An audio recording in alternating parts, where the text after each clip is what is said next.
My name is Leonard Burke, and I was 62 years old the afternoon my parents' attorney read a will that did not contain my name. The conference room was on the fourth floor of a building on Fayetteville Street in downtown Raleigh, and the HVAC unit behind the wall ran the whole time, a low, steady hum that I found myself listening to instead of the words being read. The afternoon light came through the Venetian blinds in stripes across the table. The will looked like something that had already been decided a long time ago. I already knew exactly what I was going to do. Welcome back to Dad's True Revenge, the quiet corner of the internet where accounts get settled. If you've ever given everything and got nothing back, this story is for you. Drop a comment and be sure to subscribe. You're going to love it here. My father was Harold Burke. He was 81 years old when he died on the first Sunday of March in a room at WakeMed Hospital on New Bern Avenue in Raleigh, with my mother on one side and me on the other, and Martin in the hallway, because Martin had difficulty with rooms that were very quiet. My father had been an electrician for 34 years. He had large hands, and he moved through the world with the particular economy of a man who had spent decades working in spaces where carelessness had consequences. He taught me that. I do not believe he intended to teach Martin the same lesson, though I think he tried. I am 63 years old now. I practiced family law for 31 years out of an office on Glenwood Avenue, and I retired 14 months ago with a reputation I had spent 3 decades building, and a savings account I had spent 3 decades not spending.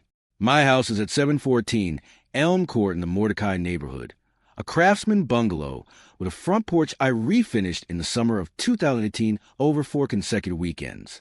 I know every board on that porch. I bought the house in 1997, and I have never been late on the mortgage. My mother, Ruth, was 78 and still living at 412 Crescent Drive in Northwest Raleigh, the house my parents had owned since 1974. The house needed the roof replaced in the summer of 2017. I arranged it and paid for it. $22,500, drawn from personal savings, paid to a contractor named Phil Garrett who had done the Elm Court porch boards and whose work I trusted. I did not tell my parents the full cost. I told them it was covered. It was covered because I covered it. I began driving my parents to their medical appointments in the spring of 2021, when my father's cardiologist told us that driving was no longer advisable. Every Tuesday and Thursday for 11 months, I drove from Elm Court to Crescent Drive at 7:09 a.m., made coffee in my parents' kitchen while my father dressed, and had him at the WakeMed Cardiology Annex on Blue Ridge Road by 8:41 a.m. My mother came on Thursdays. She sat in the back seat and asked me the same 3 questions about my work every week, and I answered them the same way every week, because the consistency was what she needed, and consistency was something I knew how to provide. My father had a large blue file folder on the shelf in his study at Crescent Drive. He kept everything in it: utility bills, insurance policies, the deed to the house, the document from the county assessor when he paid off the property taxes. In the spring of 2019, the property tax bill had gone unpaid for 2 cycles because my parents had not told anyone it was overdue. I found out when my father mentioned, offhandedly, that he had received a notice from the county. I went to county office the following morning at 9:14 a.m. and paid the arrearage in full, $38,247, including penalties. I did not make a production of it. I filed a receipt in my own records, and I drove back to Elm Court, and I did not say anything to Martin. Martin was 58. He lived in Cary with his wife Diane and their 2 adult children and a landscaping business that had failed in 2016 and partially recovered, and then partially failed again in a pattern I had watched for 15 years without commenting on. Between September 2016 and November 2017, I covered Martin's car note for 14 consecutive months, for $187 per month, automatically transferred, because Martin had called me on a Tuesday night at 7:09 p.m. to say that Diane was going to have to take the kids out of their school if they lost the car, and could I help just for a little while. I helped for 14 months. Martin did not mention the transfers in the years that followed. I did not raise them. In the fall of 2020, WakeMed sent my parents a bill for $91,000 following my father's second hospitalization. The bill was a result of a coding error combined with a coverage gap that the hospital's billing department had not caught. I spent 3 weeks reviewing the itemized charges and filed a formal dispute on September 9th. The balance was reduced to $34,000 by resolution on September 9, 2020 at 3:52 p.m., after 2 phone conferences and 1 in-person meeting with the hospital's billing director. I'd billed 0 hours. My father asked me once how long it had taken. I told him not long. In 2014, Martin called me on a Saturday morning at 6:24 p.m.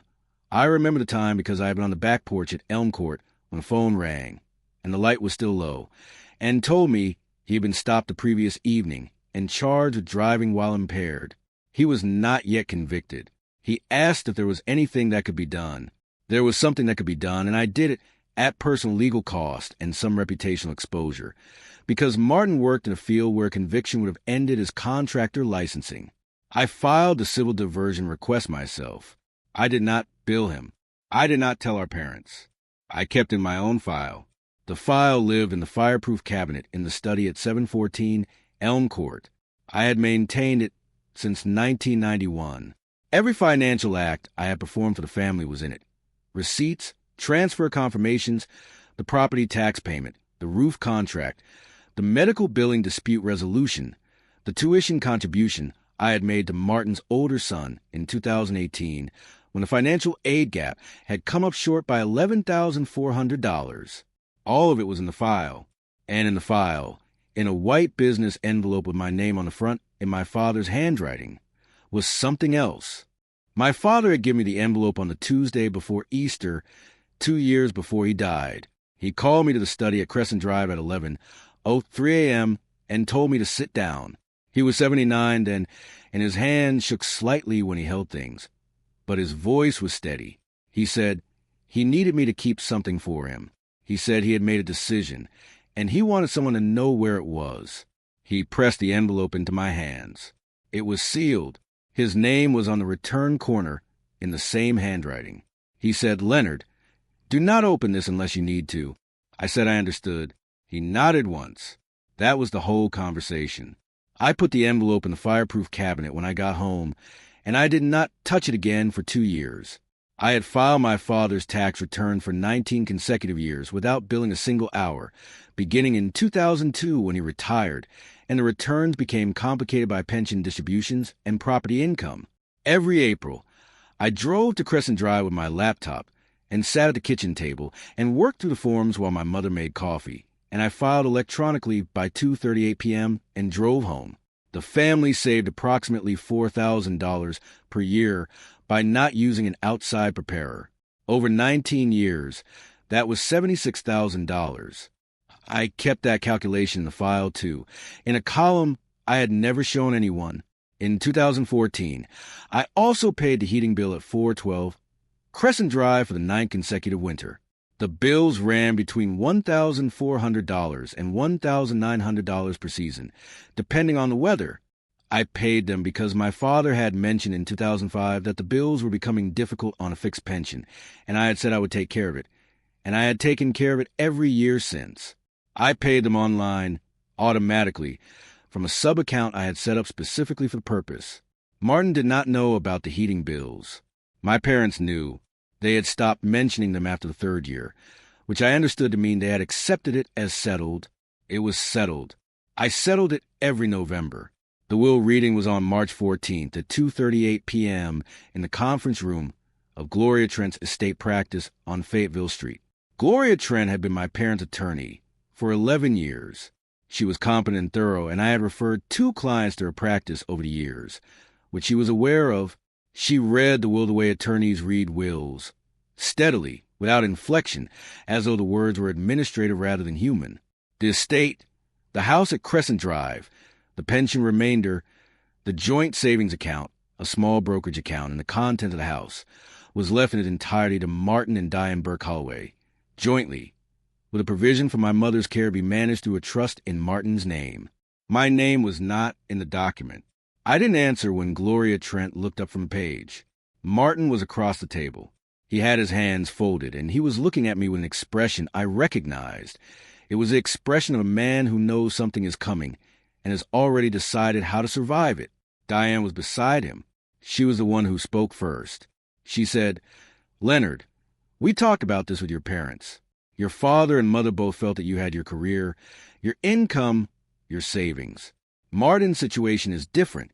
It made sense to provide for the people who actually needed the support. My stomach dropped the way it drops when a structure you've been standing on shifts beneath you without warning. I kept my hands flat on the table. My voice held. I said, I understand. She said, you've always been the strong one. You don't need it. Your father said that more than once. He was proud of you. That was his way of honoring what you built. I said nothing. Martin said, Dad always said you were the one who didn't need anything. You had your career. It made sense to structure things around need. I kept my face neutral. The HVAC unit ran behind the wall. The light through the Venetian blinds had moved since we came in. The stripe across the table had shifted 2 inches to the right. I noticed that. There was a second meeting. It was 10 days later, at 10:17 a.m. in the same conference room.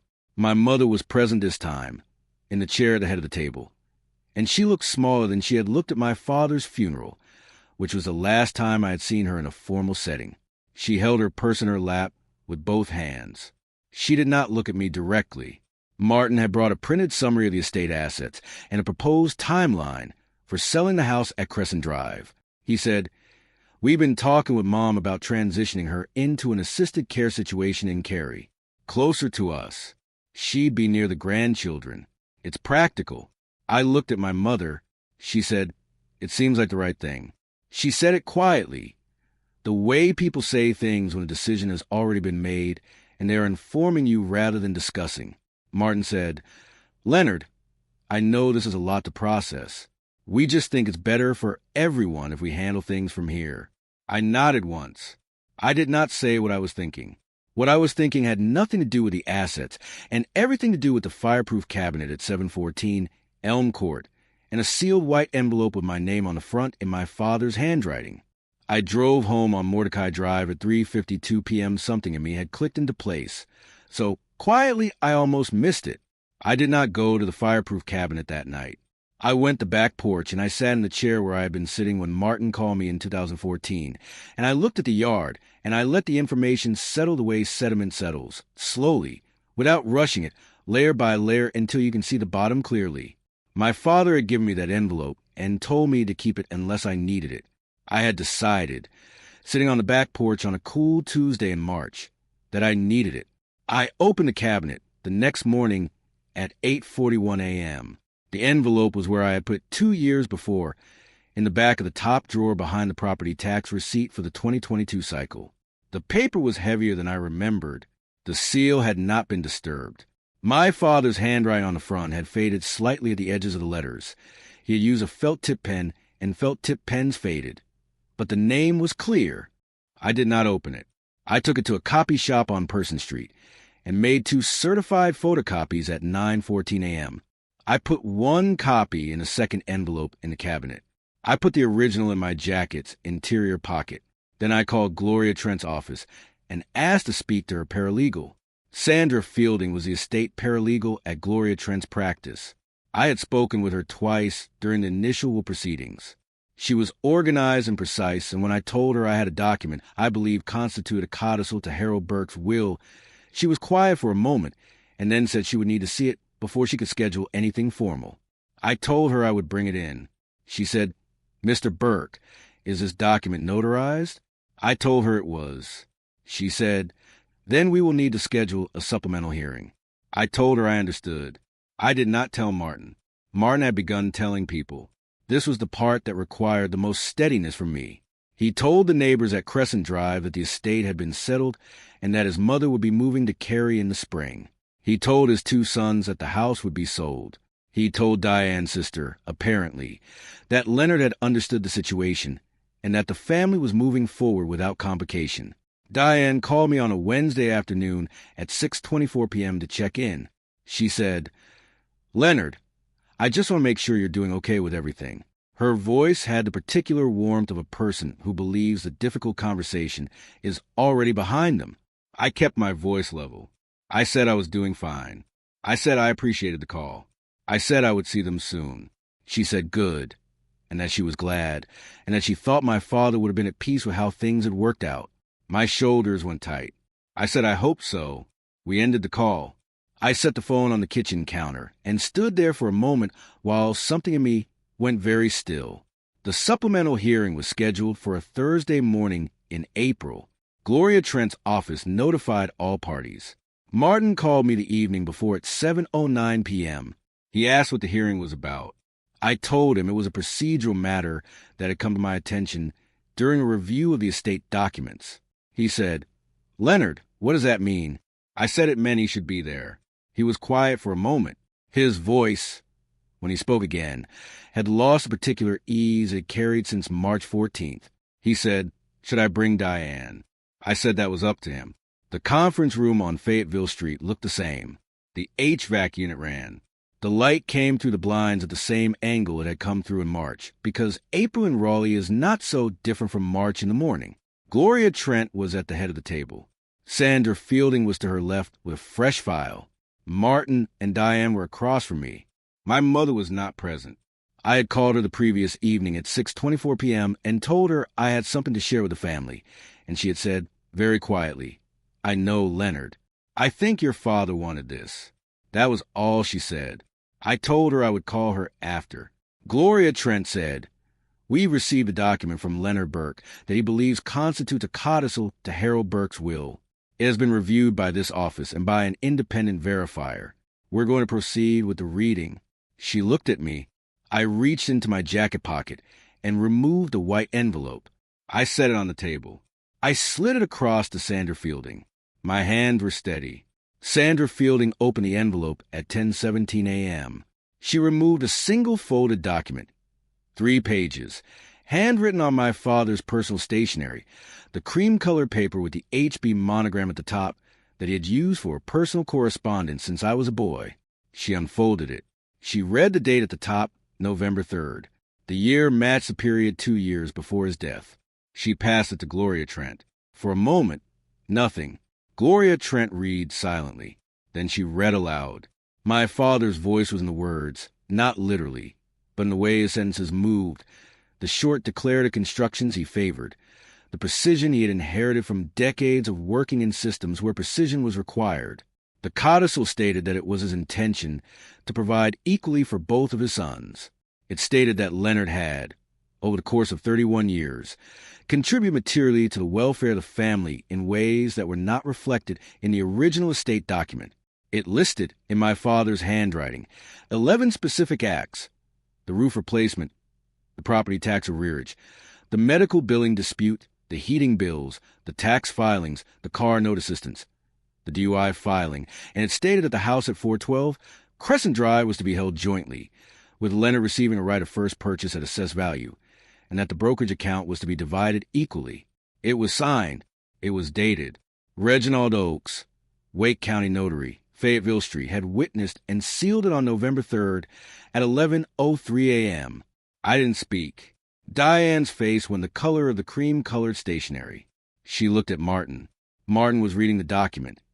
Gloria Trent had slid across to him, and his face had gone very still in a way faces go still when the architecture of a situation reveals itself to be entirely different from what you believed you were standing in.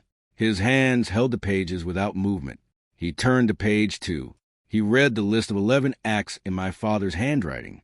When he got to the car note line, he stopped. He did not look up. Gloria Trent said, "The codicil is valid. It was properly witnessed and notarized, and it predates Harold Burke's death by 23 months. This office will be filing it with the Wake County Estate Record at 9:14 tomorrow morning through Sandra." I said nothing. I picked up my jacket from the back of my chair. I thanked Gloria Trent. I told Sandra Fielding I would be available if there were additional documents required. I walked out of the conference room at 11:03 a.m. I did not look back. The light in the hallway outside the conference room was different from the light inside. It was brighter. I noticed that. I took the elevator to the lobby. I walked to my car in the parking structure on Davie Street, and I sat for a moment with the engine off. My chest felt easier than it had in 7 weeks. My hands were on the wheel, and they were still. Sandra Fielding filed the codicil with the Wake County State Court at 9:14 a.m. the following morning, as Gloria Trent had said. The estate was formally reopened for supplemental administration on April 19th. Martin and Diane retained a separate attorney, a man named Bruce Halley who practiced out of Cary office, and there were 2 subsequent meetings that I will not detail here, because they are not the point. The point is that the house at 412 Crescent Drive was not sold in the spring. My mother did not move to an assisted care facility in Cary. She stayed at Crescent Drive, where she had lived since 1974, and I drove to her house every Tuesday and Thursday the way I had driven when my father was alive, and I made coffee in her kitchen at 7:09 a.m. and sat with her while she asked me the same 3 questions about my work. I told Martin, in one of the subsequent meetings, that I had not taken any of this to court to take something from him. I told him that my father had made a decision, and I had been asked to keep it until it was needed, and I had kept it. Martin did not respond directly. His attorney spoke instead. I understood. My mother called me on a Sunday afternoon 6 weeks after the filing. She said, "Leonard, your father asked me once what I thought you needed." I said, "What did you tell him?" She said, "I told him you needed to be seen." He said, "I think I know what to do about that." That was the whole conversation. I drove home to Elm Court on a Tuesday evening with the windows down on Mordecai Drive and the oaks on either side of the road, still bare from the winter, just beginning to show the first pale green of early April, and the air through the windows smelled like wet pavement and something else I could not name but recognized. Leonard Burke, 63 years old, and the man his father had seen all along. The person who asked for nothing is not the person who needed nothing. He was just the one you trusted not to say so. Some inheritances are paper. Some inheritances are silence. And some are the moment you realize you were never forgotten. Before you go, I want to ask you something. If your father had pressed an envelope into your hands and told you to keep it until you needed it, would you have known when the moment came? Leave your answer in the comments. And if you've ever been one who gave without being asked and waited without saying, this story was for you. If you like this story, join our community by hitting that like button and subscribing for more real, raw, and family-centered stories. And as always, thank you for being a part of this sphere.